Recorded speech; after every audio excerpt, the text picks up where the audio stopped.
দারুণ দারুণ সব টেক ভিডিও পেতে সাবস্ক্রাইব করুন এইচবিও রেডিও চ্যানেলকে আর পাশে আসা বেল আইকনটি বাজিয়ে রাখুন নতুন ভিডিও সবার আগে পাওয়ার জন্য।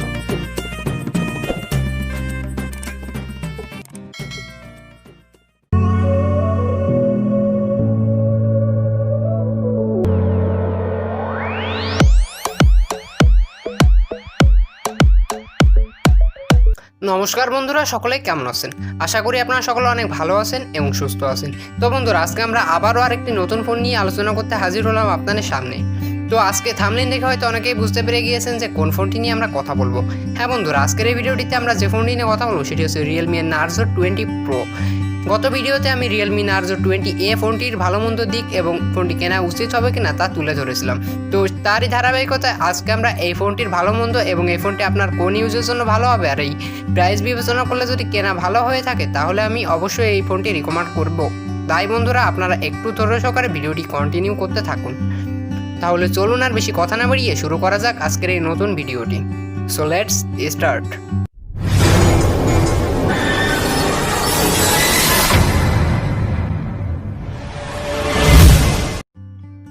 ওয়েলকাম ব্যাক গাইজ, ফিরে আসলাম একটি ইন্ট্রোর পরে। আপনারা দেখছেন এইচবিওটিরও ইউটিউব চ্যানেল এবং এইচবিওটিরও ইউটিউব চ্যানেলের পক্ষ থেকে আমি হিমেল রয়েছে আপনাদের সাথে। বন্ধুরা, এই ফোনটিতে বেশ কিছু হাইলাইটেড ফিচার রয়েছে যা আপনাদের যদি গেমিং ইউজার হয়ে থাকেন তাহলে এক কথায় বলতে পারে অনেক ভালো হবে। তো চলুন দেখে নেওয়া যাক এই ফোনটির ফিচার হিসেবে কী কী থাকছে। এই ফোনটির কালার হিসেবে দুইটি কালার আপনি বাজারে পাবেন, একটি হচ্ছে হোয়াইট কাইট এবং আরেকটি হচ্ছে ব্ল্যাক নিনজা। এবং নেটওয়ার্ক হিসেবে পাবেন 2G 3G এবং 4G ব্যান্ড নেটওয়ার্ক আর ওয়্যারলেস সাপোর্ট থাকছে। আর ব্লুটুথ থাকবে ভার্সন 5.0 ইউজ এবং জিপিএস সাপোর্ট থাকছে এবং রেডিও FM থাকছে, USB এবং USB Type-C দুটোই থাকছে। OTG কেবলেরও সাপোর্ট আপনি পেয়ে যাচ্ছেন এই ফোনটিতে। ফোনটির বডি নিয়ে যদি কথা বলি তো ফোনটির বডি স্টাইল হচ্ছে পাঞ্চ হোল, অর্থাৎ ক্যামেরা এক কোণায় ইউজ করা হয়েছে যা দেখতে স্টাইলিশ লাগে। এবং ম্যাটেরিয়ালে থাকবে গরিলা গ্লাস, প্লাস্টিক ফন্ট এবং প্লাস্টিক বডি। বডি ডাইমেনশন নিয়ে যদি কথা বলি তো রয়েছে 162.3 গুণ 75.4 গুণ 9.4 মিলিমিটার বডি এবং এর বডি ওয়েট হচ্ছে 191 গ্রাম। ডিসপ্লে নিয়ে যদি কথা বলি তো এখানে আপনি পাচ্ছেন 6.5 ইঞ্চ একটি মিডল সাইজ ডিসপ্লে, অর্থাৎ খুব বেশি বড়ও না এবং খুব বেশি ছোটও না। আশা করা যায় ফোনটির ডিসপ্লে আপনার কাছে যথেষ্ট ভালো হবে। এবং ডিসপ্লের রেজুলেশন আপনি ফুল HD এর সাপোর্ট পাচ্ছেন এবং থাকছে 1080x2400 পিক্সেল রেজুলেশন, যা আমি বলতে পারি প্রাইস রেঞ্জ বিবেচনায় যথেষ্ট পরিমাণে আছে। এবং বন্ধুরা, ফোনটিতে 405 PPI ডেনসিটি পেয়ে যাচ্ছেন, অর্থাৎ এই ফোনটির ডিসপ্লেতে কোনো শার্পনেসের ঘাটতি হবে না। এবং এর টেকনোলজিতে ইউজ করা হয়েছে IPS LCD টাচ স্ক্রিন এবং 16টি কালার অ্যাভেলেবেল থাকবে ডিসপ্লেতে। আর বন্ধুরা, প্রোটেকশন হিসেবে আপনি পাবেন কর্নিং গরিলা গ্লাস 3 এবং বন্ধুরা ফিচার হিসেবে থাকবে মাল্টিটাচ। এবার কথা বলে ফোনটির একটি হাইলাইটেড ফিচারের ক্যামেরা কোয়ালিটি নিয়ে। বন্ধুরা, ফোনটির পেছনে কোয়াড ক্যামেরা সেটআপ রয়েছে যা বলা যেতে পারে মোটামুটি ভালো।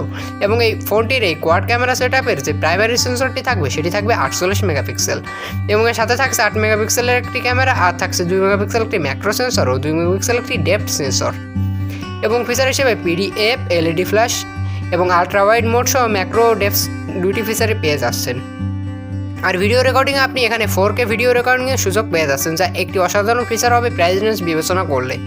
ফ্রন্ট ক্যামেরা নিয়ে যদি কথা বলতে পাঞ্চ হোল স্টাইলের ফ্রন্ট ক্যামেরাটি মাত্র 16 মেগাপিক্সেল ইউজ করা হয়েছে আর এর রেজুলেশন ফুল HD রয়েছে। বন্ধুরা, আপনি দুই সাইডেই ফুল HD ভিডিও রেকর্ডিং করতে তো পারবেনই, তার সঙ্গে এক্সট্রা ফিচার হচ্ছে আপনি পেছনে 4K ভিডিও রেকর্ডিং করতে পারবেন। এবার আলোচনা করে এর একটি ফিচার এর ব্যাটারি ব্যাকআপ নিয়ে। বন্ধুরা, এখানে রয়েছে লিথিয়াম পলিমার 4500 mAh একটি ব্যাটারি যা নন রিমুভেবল হিসেবে ইউজ করা হয়েছে। বর্তমানে সব ফোনেই নন রিমুভেবল ব্যাটারি থাকে। এবং ফাস্ট চার্জিংয়ে আপনি একটি অসাধারণ ফিচার পেয়ে যাচ্ছেন যা আমার কাছে খুবই ভালো লেগেছে, সেটি হচ্ছে 65 ওয়াটের একটি সুপার ফাস্ট চার্জার। বন্ধুরা, এটি আমি বলতে পারি বাজেট বিবেচনা করলে এটি সবচেয়ে বেস্ট ফিচার হবে এই বাজেটে। আর এর অপারেটিং সিস্টেমে থাকবে Android 10 ভার্সন। আর এখানে একটি গেমারদের জন্য সুখবর, সেটি হচ্ছে এখানে আপনি পাচ্ছেন মিডিয়াটেক হিলিও G95 প্রসেসর, যা বলা যেতে পারে গেমিংয়ের জন্য একেবারে পারফেক্ট এবং একেবারে বেস্ট একটি প্রসেসর। তো বলতে পারি যারা গেমিং ইউজার চোখ বুঝে এই ফোনটি কিনে নিতে পারেন আপনার বাজেট যদি 20,000 টাকা হয়ে থাকে। আর র্যাম হিসেবে 6GB এবং 8GB এর দুটি ভেরিয়েন্ট পেয়ে যাচ্ছেন। আর প্রসেসর থাকবে অক্টাকোর 2.05 GHz আর জিপিইউ থাকবে Mali G76 MC4। রম নিয়ে যদি কথা বলি তো আপনি পাবেন 64 এবং 128GB এর দুইটি ভেরিয়েন্ট। মাইক্রো SD কার্ডের স্লটের সাপোর্ট থাকছে যা 256GB পর্যন্ত আপনি ইউজ করতে পারবেন। সিকিউরিটিতে আপনি ফিঙ্গারপ্রিন্ট সাইড মাউন্টেড হিসেবে পেয়ে যাচ্ছেন এবং সাথে থাকছে ফেস আনলক সুবিধা। নোটিফিকেশন লাইটে সাপোর্ট বন্ধুরা পাবেন না। আমার এই জিনিসটা একটু খারাপ লেগেছে যে এত দামি ফোন তবুও এই ফোনটিতে নোটিফিকেশন লাইট ইউজ করা হয়নি, এবং সেন্সর হিসেবে অ্যাক্সিমিলেটর, গিরোস্কোপ, প্রক্সিমিটিও ই কম্পাসও থাকছে। তো বন্ধুরা এই ছিল সংক্ষেপে এই ফোনটির স্পেসিফিকেশন আলোচনা। এবারে জানিয়ে দিই এই ফোনটির প্রাইস। বন্ধুরা নার্জো সিরিজের ফোনগুলো যেহেতু বাংলাদেশের বাজারে অফিসিয়ালি আসে না, সেক্ষেত্রে আনঅফিসিয়ালি এই ফোনটি আপনাকে কিনতে হবে। তো এই আনঅফিসিয়াল 6GB এবং 64GB যে ভেরিয়েন্ট, সেটি বলতে পারি 17,000 থেকে 18,000 টাকার ভিতরে কিনে নিতে পারবেন, অর্থাৎ এর সেপারেট প্রাইস হচ্ছে 17,400 টাকা। তো কোনো দোকানে কম বেশি নিতে পারে হয়তো 500-1000 টাকা। আর 8GB যে ভেরিয়েন্ট, অর্থাৎ 8GB এবং 128GB, সেটির প্রাইস পড়বে 19,700 টাকা, অর্থাৎ আপনার 20,000 টাকার কাছাকাছি পড়ে যাবে। তো বন্ধুরা এই বাজেটে আপনারা যদি এই গেমিংয়ের জন্য ফোন কিনতে চান, তাহলে আমি বলতে পারি এই ফোনটি একেবারে পারফেক্ট হবে। তাছাড়া তেমন কোনো খুদ আমি পাইনি, তবে আমার কাছে কিছুটা ক্যামেরা কোয়ালিটি খুব একটা ভালো লাগেনি, অর্থাৎ কিছুটা খারাপ লেগেছে। তো সেক্ষেত্রে বলতে পারি গেমিং ইউজার জন্য এটি কোনো প্রবলেম হবে না, কারণ এখানে সুপার ফাস্ট প্রসেসর রয়েছে এবং ব্যাটারি কোয়ালিটি অনেক ভালো। তো বন্ধুরা আমার মনে হচ্ছে যে 4500 mAh ব্যাটারির পরিবর্তে যদি 5000 ইউজ করা হতো তাহলে মনে হয় আরেকটু বেটার হতো। তো ইউজ করেনি যেহেতু, সেক্ষেত্রে আমি এখানে ব্যাটারিকে খুব বেশি ভালো বলতে পারি না, কিন্তু ব্যাটারির যে চার্জিং কোয়ালিটি সেটি অনেক ভালো।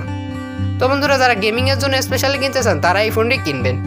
তো বন্ধুরা এই ছিল আজকের ভিডিওটি। আশা করি ভিডিওটি আপনারা সকলেরই ভালো লেগেছে, এবং ভিডিওটি যদি ভালো লাগে তাহলে অবশ্যই একটি লাইক করে দিন, এবং কমেন্ট বক্সে আপনার নিজস্ব মতামত জানাতে ভুলবেন না। ফিরে আসবো নতুন কোনো ভিডিও নিয়ে। আশা করি আপনারা সকলে ভালো থাকবেন, সুস্থ থাকবেন, এবং সকলের পরিবারের সুস্থতা কামনা করে শেষ করছি আমাদের আজকের ভিডিওটি। ধন্যবাদ সকলকে। ফান্টি জানিস কি হয়েছে? কেন, কি হয়েছে রে বল্টু? সব খুলে বল তো আমাকে। আরে আমাদের চ্যানেলে ভিডিও যারা দেখে না, ওদের না সবার টাচ নষ্ট, ওদের টাচ কাজ করে না। কেন বল্টু, কি হয়েছে একটু খুলে বল তো আমাকে।